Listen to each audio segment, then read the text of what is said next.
All right, cool. Hey guys, you know my name. So let's go. It's Chris. So my talk is going to be on backpropagation. It's a neural network algorithm that basically tells neural networks which way to roll a ball down a hill. So neural networks, a quick overview, were inspired by the neurons of the brain, or I guess the central nervous system. They're the functional workhorse of the central nervous system. They're cells that take in multiple inputs from other cells and have a threshold value that when they receive enough electrical input, they undergo an action potential when that threshold's exceeded, and they fire. And when they fire, they provide output to all of the different connections they have. And this allows the brain to build a network of inputs and outputs that can manipulate each other. So when artificial neural networks were first being played around with, the first unit we had was the perceptron. The perceptron is a model, and it receives a set of binary inputs, and it has two different properties, and it has weights and a threshold. The inputs have weights that are applied to them and can be adjusted accordingly to try and manipulate the output to be the output you are desiring. The threshold is the value that, when crossed, will cause the output to either be a 1 or a 0. And by manipulating the weights and the thresholds, you can try and create a perceptron that outputs the value you're looking for. So we can chain these together into layers and provide, what we have here is the first layer being the input layer. The middle layer is often known as the hidden layer, and you can actually have many of these. And that's where the term deep neural network comes from, is when you have multiple middle layers. As you get larger and larger neural networks, you can create more and more complexity. Because what you're really trying to do is you're just trying to take all these weights and applying them to the inputs of these models, and then looking at your output, and then looking at the weights and adjusting the weights to try and get your output to be correct. By repeatedly and iteratively adjusting those weights over and over again, you can train your network to start to output based on the input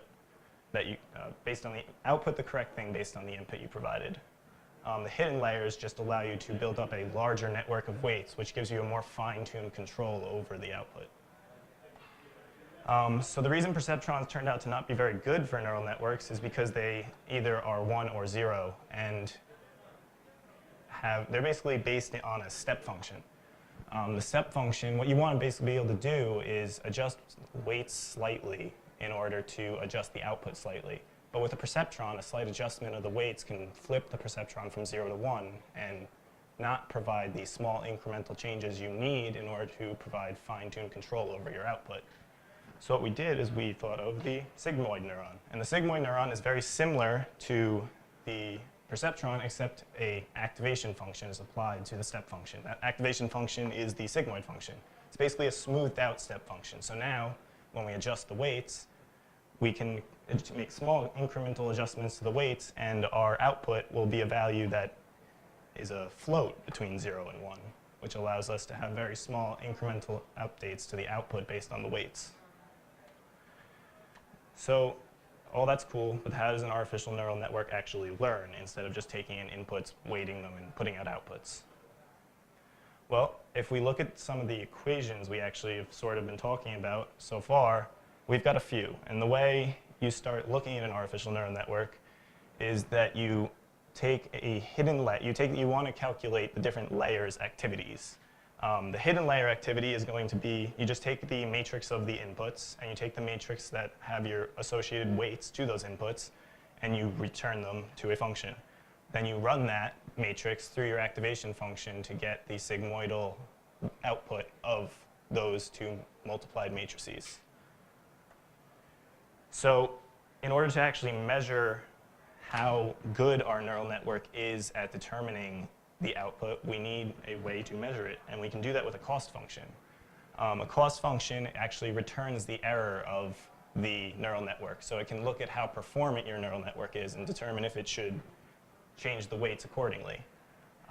We use a cost function because without it, we could make small incremental adjustments to the weights, and we would have unless our neural network put out an output that was desired, we'd have no way of knowing if we're getting closer to the desired output. So the cost function allows us to realize that we're either getting closer to the output or further away.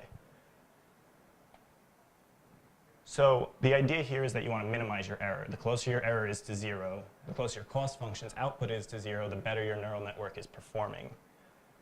So if you wanted to just keep adjusting your weights over and over and over and over and over again, it would take a ridiculous amount of time to eventually arrive at the weights that would provide you the correct output, because the potential combination of different weights for a large set of input neurons becomes extremely large.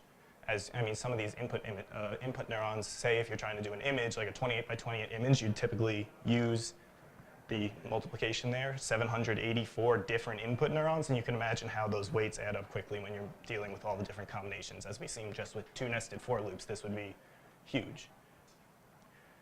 So what we do is we use a technique called gradient descent. And gradient descent basically models the output of the cost function. And we use a convex cost function, which just means it's an exponential cost function, so that it has a global minima that is risen around from all sides, so that we can model a bowl. And as we move our target down into the bowl, as we get closer to the global minima, our network begins to perform better and better. So the bowl, the gradient descent, makes decisions based on it makes decisions to change the weights based on how your cost function is returning the error. And the way we can tell that the cost function is returning an error, returning a smaller and smaller error, is we can actually take derivatives of this cost function, which gives us access to the slope. And since we're going to have many, many inputs, we have to do partial derivatives because this is a multivariable function. So we want to know how each how each input is affecting the output, how much it is influencing the output. This can actually be really slow because as you get closer to the input, you're going to increment it slower and slower. That was the original implementation, so they actually gave it momentum, which allows the ball they actually gave the ball the property of momentum, the step function, got faster as you got closer to the input and slowly lost its momentum as it approached 0, which sped up the gradient descent method. Backpropagation is how we tell which way is down. It's the technique for determining the gradient of the cost function. It's an algorithm that allows us to determine how far we should roll and in which direction. So what we have here is I've added a few more equations that are just representing the input layers activity being fed into the hidden layers activity. So we're just applying the weights of the hidden layer to the activity that was returned by the input neurons.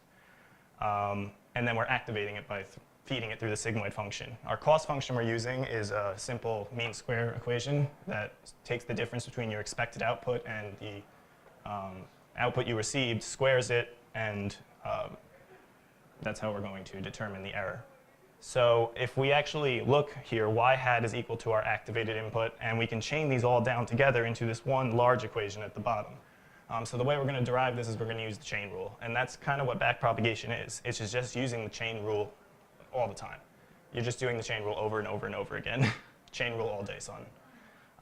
It's a method for determining the derivative of the cost function.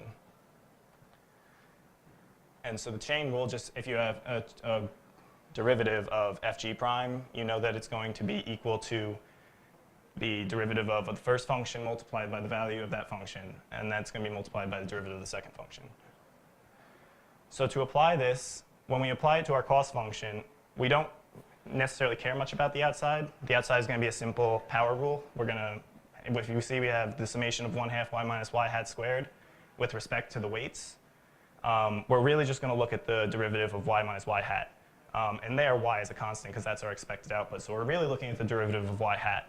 And the derivative of y hat is, when we apply the chain rule, we see we have the derivative of y hat with respect to z, the weighted output. And that's our cost function that allows us to, the derivative of y hat, I lost it. Sorry, guys. All right, the derivative of y hat. If we take the derivative of the weighted output with respect to the weights, it's going to be equal to the activation on that synapse. And as that activation is larger, it determines that those neurons are going to have larger weights that are causing larger errors. And so what we're doing is we're passing the error back from the final output neuron to the middle layer neurons and allowing those, the bigger the error, the more it is responsible for that error.